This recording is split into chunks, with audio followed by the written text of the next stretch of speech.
Il était une fois, dans une basse-cour près de Paris, le vieux canard Auguste racontait son histoire à une foule de petits auditeurs.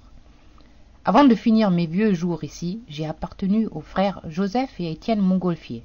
Avec Franz leur coq et Hubert leur mouton, nous les voyions sans cesse courir en tous sens, marcher le nez en l'air, puis s'arrêter pour contempler les nuages pendant des heures.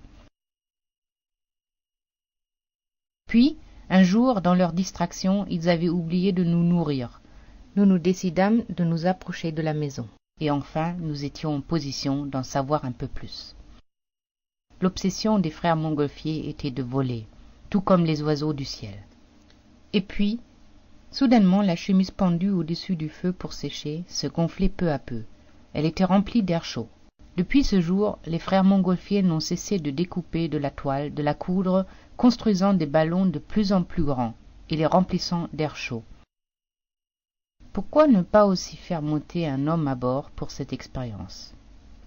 Le premier homme à quitter la terre, rencontrer les nuages, toucher le soleil peut-être. Non, trop dangereux, décidément. Peut-être pourrait-on d'abord envoyer des animaux. Nous comprîmes tous alors pourquoi les frères Montgolfier nous regardaient avec insistance depuis peu.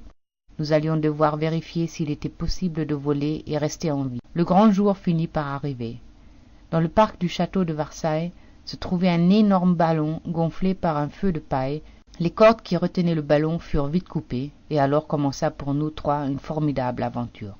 Tout sembla devenir si petit, si ridicule. Même les hommes, d'habitude si menaçants, ne nous paraissaient pas plus grands que des petites fourmis.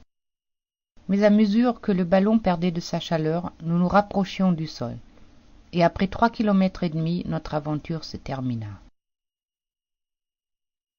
Toujours est-il que, quelques jours après notre mémorable périple, pour la première fois, un homme quitta la surface de la terre. Mais ça, c'est déjà une autre histoire.